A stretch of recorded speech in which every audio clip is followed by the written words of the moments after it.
हाय, hello, नमस्कार. कशात सर्वजण मस्त आणि मजेतच असाल.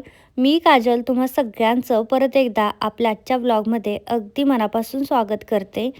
तर आज सकाळी कालचा दिवस तर फुल कामामध्ये गेला कारण गावाकडून ज्या ऑर्डर माझ्या पेंडिंग होत्या तर मी काल संपवल्या. मी काल बाकीचं काहीच केलं नव्हतं. अगदी बॅगसुद्धा मी ओपन केलेली नव्हती. म्हटलं सगळं जे काय ना ते उद्या सगळं करूया. एकाच दिवसात होणार होतं म्हटलं परत आपण 1-2 दिवस आरामच करूया. तर ह्या हिशोबावरती होतं. मग काल देवपूजा पण केली नव्हती आणि मग म्हटलं आज करून घेऊया.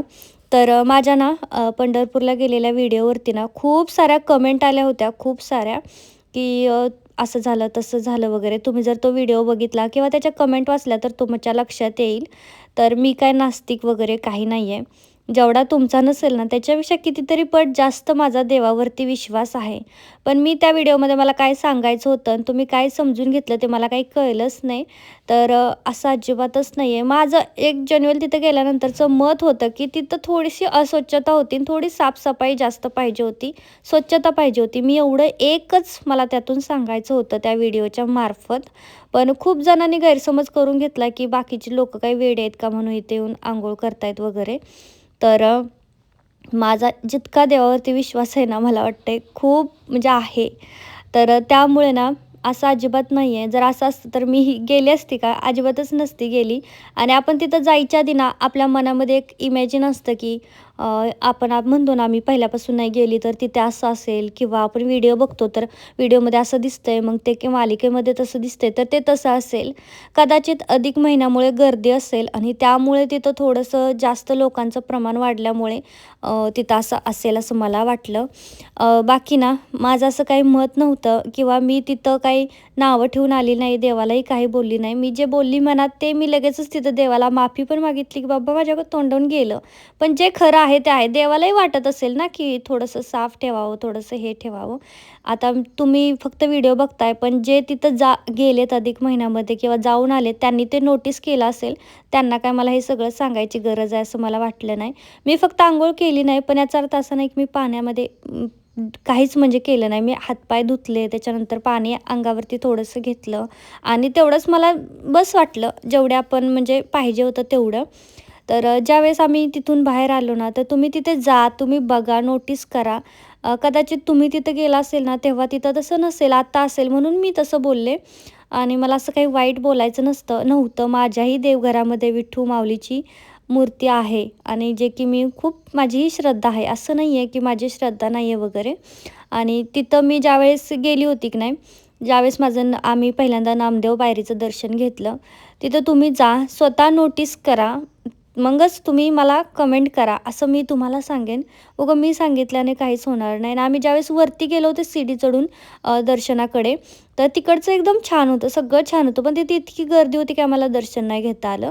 आणि जिथे तिथे थांबवून ना, म्हणजे माझंच मी पर्सनल मत सांगते, की इथं तेल टाका, ₹100 द्या. तिथे ते अंगारा लावा, ₹120 द्या.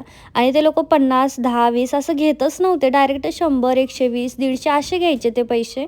आणि मग ह्या पैशाचं करतायत काय? जर तिथं म्हणजे तुम्ही जर व्यवस्थित साफ स्वच्छता नाही ठेवू शकत, मग ते एवढं भक्त लोकं पैसे देत आहेत, तर त्याचं होतंय काय? हा एक मुद्दाच आहे. बाकी मला काय बोलायचं नाही. तुम्हाला बऱ्याच जणांना खूप वाईट वाटलं माझ्या त्या व्हिडिओच्या थ्रू. आणि आपण एक फॅमिली आहोत, त्याच्यामुळे मी तुम्हाला सगळ्यांची माफी मागते. सॉरी बोलते तुम्हाला सगळ्यांना.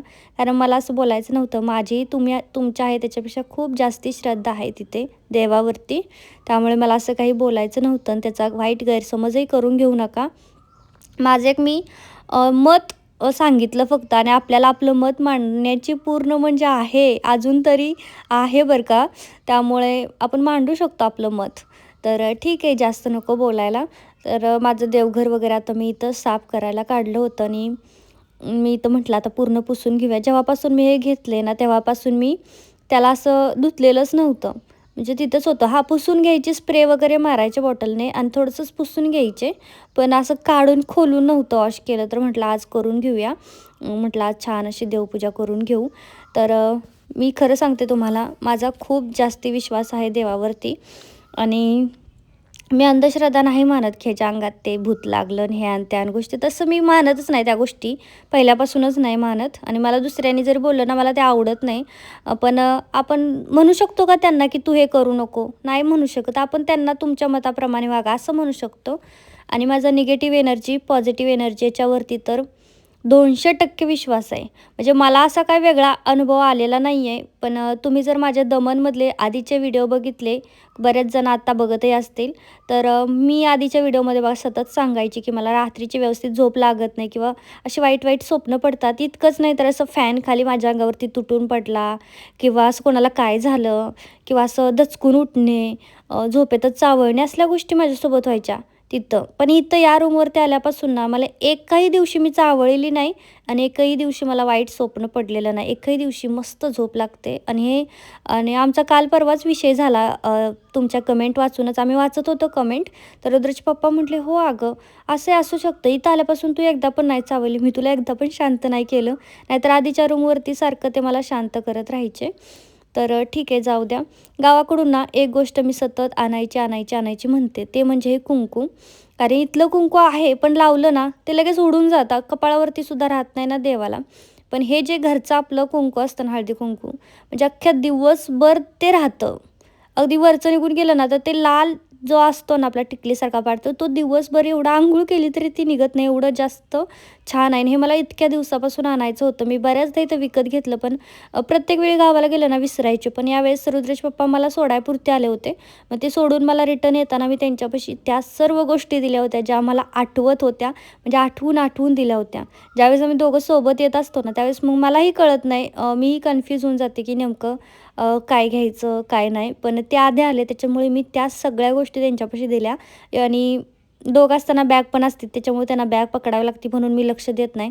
पण यावेळेस एकटं आल्यामुळे त्यांची एक छोटीशीच बॅग होती, तर मी दुसरी त्यांना फुल भरून दिली होती सामानाने. बऱ्याचशा गोष्टी, कुरडया, पापड, ह्या त्या गोष्टी, खूप साऱ्या गोष्टी मी त्यांना भरून दिल्या होत्या. एवढंच नाही तर मी येताना भरपूर काय काय घेऊन आले होते. तर जाऊ दे चला. बाकी तर मी जी चूक केली ना, तो तुम्ही अजिबात करू नका. मी देवघर काढलं आणि धुतलं. म्हणजे सगळ्या फळ्या फक्त पुसून घेतल्या आणि एक जी खालची आपण दिवा वगैरे ठेवतो ती थोडंसं चिकट झालं होतं. मग मी तेवढाच पार्ट घासून घेतला 2 फळ्याचा. तर त्या फळ्या परत बसत नव्हत्या. लाकूड फुगलं की काय त्याच्यामुळे ते लॉकच होत नव्हतं. जे साईडला लॉक आहेत ना लाकडाचे, ते होतच नव्हतं, घुसतच नव्हतं. अक्षरशः मी इतकी ताकद लावली की थोडंसं मंदिराला एखादा थोडासा तुकडा गेल्यासारखा झाला असं घुसून वरच्या लाकडाचा. तर ही चूक तुम्ही करू नका. फक्त पुसून घ्या, घासायच्या भानगडीत लागू नका. मला असं वाटलं की घासून घेतलं तरी काय एवढं चिकट झालं होतं म्हणून घासलं. तर ही चूक अजिबात करू नका. बाकी तुम्हाला ही लिंक पाहिजे असेल मंदिराची तर मी डिस्क्रिप्शनमध्ये देऊन देईल. पण शक्यतो स्टॉक आउट आहे. पण याच्या रिलेटेड दुसरं एखादं असेल ना तर मी टाकून देईल. कारण हे देवघर इतकं सुंदर आहे. माझा व्हिडिओ तो इतका व्हायरल गेला होता की हे मंदिरच स्टॉक आउट झालेलं आहे. तेव्हापासून म्हणजे मी व्हिडिओ टाकला त्याच्यानंतर थोड्या दिवसच हे स्टॉकमध्ये होतं. परत जे स्टॉक आउट झालं आहे ते अजून आलेलंच नाही परत. तर माझी ना छान अशी देवपूजा वगैरे करून झाली आणि आमच्या झाडाला ना फुलं बघायची आहेत किती आहेत बघा. भले त्याला पानं नाही पण त्याला फुलं आहेत. पण मी ना मुद्दा मानत नाही, कारण तिथून तोडून आणायचं, देवाला व्हायचे आणि दुसऱ्या दिवशी ते कचऱ्यात फेकायचं मला बरोबर नाही वाटत. कारण इथं दुसरं काही ऑप्शन नाही आहे असं फुलं टाकायला. आणि मी आधी काय करायची तर तुळशीत टाकायची फुलं. पण त्याच्यामुळे मग फुलं टाकली ना तुळस नीट नाही ग्रो करत. आणि मी गावाला गेली होती, रुदेश पप्पा होते पण त्यांनी कधी पाणी टाकलं, कंपनीत येता जाता त्यांनाही वेळ नसायचा, 12ला जावं लागायचं, त्याच्यामुळे वेळ भेटेल तसं टाकत होते. आणि इथे एक दिवस पाणी नाही टाकलं तर सुकते बघ कशी सुकून गेली. आता आज काल मी पाणी टाकलं होतं, आता आज पण टाकले. आता आज भरून येईल, मस्त मस्त होऊन जाईल. आणि जेवढं गावाकडे वारं नसेल ना त्याच्यापेक्षा कितीतरी जास्त वारं नाही येत आहे. तिथं प्रॉब्लेम इतकाच असतो की गावाकडे आपण घराच्या बाहेर बसतो त्याच्यामुळे आपल्याला इतकं गरम जाणवत नाही आणि इथं आतमध्ये असतं. तर इथं जितकं वारं आहे ना तेवढं गावाकडे सुद्धा नसेल बाबा. फरक फक्त इतकाच आहे की इथं कसं आपण आत बाहेर बसत नाही. आताही बघा बाहेर कसला वारं चाललं, इकडं कपडे ही म्हणजे घरात तर आमच्या ना पंखा नसल्या चालू तरी वारं येते इतकं. फक्त आपण एवढं करतो की दार लावून आत बसतो त्याच्यामुळे आपल्याला गरम होतं. दार उघडं ठेवलं ना इतकी जास्त वारं आहे ना इकडं, इतकं जास्त वारं आहे. आणि आजच नाही, मी काल आले, काल पण होतं आणि आज पण आहे. फक्त आत बसतो आपण त्याच्यामुळे आपल्याला गरमी जाणवते. बाकी गावाकडे उलटी इथल्यापेक्षा जास्त ऊन आहे असं मला तरी वाटलं. म्हणजे थोडं मला कमी वाटतं का घरात बसल्यामुळं माहीत नाही. आणि ठीक आहे. तर चला आता मी माझं बाकीचं पटापट आवरून घेते, कारण सगळं मी धुतलं होतं आज. म्हणजे हे पंचपाळ्या वगैरे मी वापरते, खणाचं आहे आणि अजून आहे निघलं ना तर मी त्याला चिटकवते. मी ते सगळं धुवून आज घेतलंय आणि बाहेर जरा पाणी भरून घ्यायचंय, कारण कामवाली पण येणार नाहीये, त्याच्यामुळे आता मलाच करायचंय सगळं. इकडनं हे सगळंच करावं लागणार आहे. तर मला अजून थोडंसं राहायचं होतं गावाकडे, पण ह्याच कारणासाठी मी लगेच माघारी आली. कारण आता सण असतात आणि हेच सण राहतात, की ज्यावेळेस आपला बऱ्यापैकी काम व्यवस्थित चालतं. आता वटपौर्णिमा आली आणि वटपौर्णिमेला प्रत्येक स्त्री नवीन साडी घेते, प्रत्येक. त्याच्यामुळे म्हटलं आपण गेलंच पाहिजे. जेवढा सेल होईल तेवढा स्टॉक काढलाच पाहिजे. मग आता इथं माझा बऱ्यापैकी स्टॉक आलेला होता, बऱ्यापैकी अजून पाठीमागे येईलही हळूहळू. तर यासाठीच म्हटलं आपण लवकर जाऊया. भले मग ह्यासाठी मी जात पण नव्हती गावाकडे, कारण माझं असं म्हणणं असतं गेल्यासारखं थोडं राहायला तरी भेटलं पाहिजे. आणि गेलं नाही तर दोघं जायचं, नाहीतरी एक जण गेला आणि एक मागं, की ही फोन करून सारखं कधी येते कधी येते. त्यापेक्षा ती गेलं ना दोघं जायचं, नाहीतरी एकाने जायचं नाही. तर त्यामुळे मग मी लवकर माघारी आले. तरी तर कलांजलीचा आणि मुनियाचा स्टॉक आला होता बऱ्यापैकी, खूप भारी आणि मस्त साड्या आहेत बरं का. आणि याचा ऑफरसुद्धा चालू आहे. अगदी खूप रेट कमी लावलेला आहे, त्याच्यामुळे तुम्हालाही पाहिजे असेल तर पटापट घ्या. मुनियाचे मी फक्त 870 रुपये रेट लावला आहे आणि साडीची क्वालिटी A1 असणार आहे. खूप मस्त आहे साडीची क्वालिटी मुनियाची. फक्त पदराला गोंडे नसणार एवढाच काय तो इश्यू आहे. बाकी साडी एक नंबर आहे. आणि तुम्ही जर आता ऐकलं असेल तर बघा, ती सख्ख्या बहिणी, सख्ख्या जावा, त्यांचा पण साड्यांचा बिझनेस होता. आता त्यांच्याकडे तर काहीच कमी नाही, कशाचीच कमी नाही. पण तरी त्या इंडिपेंडेंट राहण्यासाठी किंवा करत होत्या, त्यांनी स्वतःच व्हिडिओमध्ये सांगितलं. पण त्यांनी आता बंद करतायत. तर त्याचं कारण त्यांनी सांगितलं, की त्यांच्या रुद्रला पण कमी मार्क पडले. त्याचा पहिला, दुसरा नंबर यायचा आणि यावेळेस त्याला खूप जास्त कमी मार्क्स पडले. त्याच्यामुळे त्या बंद करतायत. त्यांच्या मुलांना व्यवस्थित मार्क नाही, लक्ष नाही दिलं जात आहे. आणि त्यांच्याकडे ऑलरेडी इतका स्टाफ आहे कामाला, तरी त्यांची अशी सिच्युएशन असेल तर आपल्यासारख्या लोकांनी घरगुती काय करायचं? म्हणजे आपल्या गावाकडनंही कोणी यायला तयार नसतं बाकीची मदतीसाठी. आता माझं तर सांगायचं झालं तर माझा नवरा माझी खूप बऱ्यापैकी मदत करतो. म्हणजे 50% म्हटलं तरी चालेल आणि 50% काम मी करते. पण दोघं मिळून किती करणार? त्यांनाही त्यांचं कंपनीतलं ऑलरेडी एवढे चांगले म्हणजे एवढं काम असतं कंपनीत त्यांना. त्याच्यानंतर घरी येऊन ते इतकं करतात. पण माझ्या रुद्राचा यावर्षीचा रिझल्ट तरी चांगला आहे. त्याचा सेकंड नंबर आला होता. तुम्ही रिझल्ट पाहिलाच होता. सगळ्यामध्ये त्याला A1 होतं. त्यामुळे मग मी एवढं लक्ष नाही दिलं आणि अजून एखाद वर्षभर मी चालवेन. कारण आपल्या मुलांपेक्षा त्यांच्या फ्युचरसाठी आपण हे सगळं करतोय. त्यामुळे मुलांपेक्षा महत्त्वाचं काहीच नसतं. मलाही कधी-कधी वाटतं, की त्याला काहीतरी चांगलं करून खायला घालावं. असं खूप गिल्टी-गिल्टी वाटतं मध्ये-मध्ये. मी ब्लॉगमध्ये तुम्हाला बोलून दाखवते. त्यामुळं मी पण अजून किती दिवस हे काम करेल ना, मलाही माहीत नाही. मला असं वाटायला लागेल ना, तर तेव्हा मी सुद्धा हे काम बंद करणार आहे. माहीत आहे, भरपूर झालं काम. थोडं स्वतःसाठी पण केलं पाहिजे बरं का. कारण केस बघा केवढीशी राहिलेत आणि ते सुद्धा असली ह्याच्यासारखे दिसत आहेत.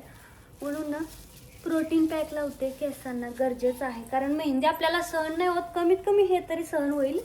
कारण ह्याच्यामध्ये काही नसतं, फक्त प्रोटीन पावडर आहे केसांसाठी, बाकी दुसरं काही नाही आहे. आणि ही ना मेहंदीसारखी केसांना नाही लावायची, फक्त इथं स्काल्पला लावलं ना तरी पण चालतंय. आणि थोडंफार स्वतःसाठी केलंच पाहिजे. तशी आता 2-4 दिवस मी सुट्टीवर आहे, तर म्हटलं आपण आपल्यासाठी करूया. लावता तर आपले स्वतःच्या हाताने जशी येते तशी लावायची, तर कोण आपल्याला लावून देणार आहे? त्याच्यामुळं तर आता मी पटापट लावून घेणार आहे मस्त. बाकी काय नाही, पण एकदम थंड रिलॅक्स वाटतंय. आणि तसंच ना मी बऱ्याचशा गोष्टी घेतल्यात केसांसाठी. Hair oil, hair shampoo homemade घेतले सगळे यावेळेस. आणि अशा व्यक्तीकडून ज्यांचं इन्स्टा पेज नाही, काही नाही, जस्ट व्हॉट्सअप स्टेटस बघून घेतलं आहे. बघत रिझल्ट कसा आहे. छान वाटला ना तर मी तुम्हालाही नक्की सांगेन आणि नक्की का, कारण खूप साऱ्या गोष्टी आता ऑनलाईन भेटत आहेत, पण त्याचा नाही रिझल्ट असतो, नाही काय, साईड इफेक्टच जास्ती असतात रिझल्टपेक्षा.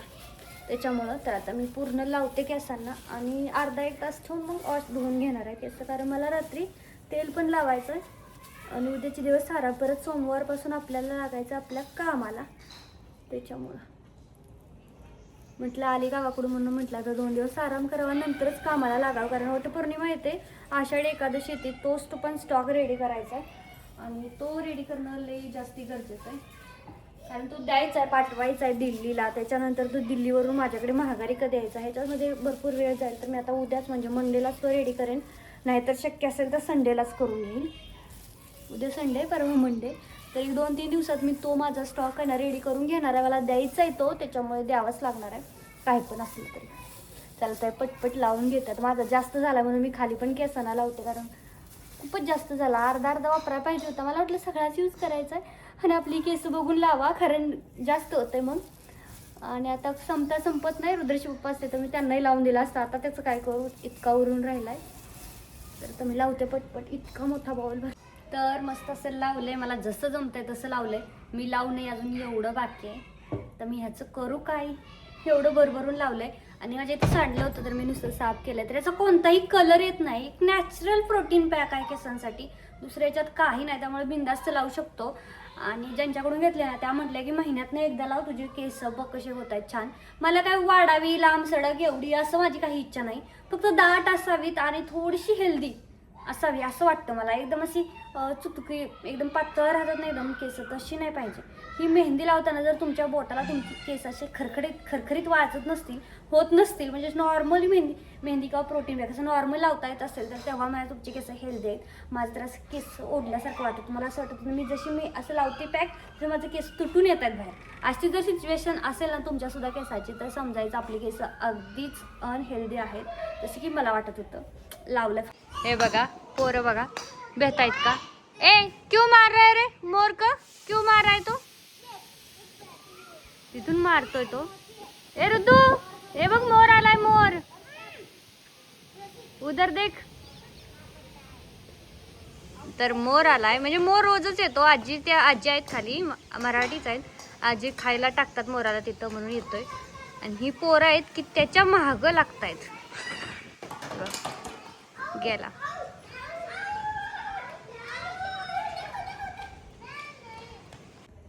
तर मस्त अशी केस वॉश केली आणि आंघोळ केली. एवढं भारी वाटते ना आंघोळ केल्यावर. छान इकडं दिवा पण लावलाय. आणि आयुष्यात फर्स्ट टाइम म्हणजे मी हे खाल्ले. मी याच्या आधी कधी खाल्लं ना. आता कोकणात जे राहतात ना त्यांनी बरेचदा खाल्लं असेल हे फणस, तर मी कधीच नाही खाल्लं. मी सकाळी ना एक टेस्ट केलं, मला नाही आवडलं. मग रुद्रच्या पप्पाला म्हटलं मला काय आवडत नाही. ते म्हटले एवढं मी प्रेमाने आणले तू खाईना झाले.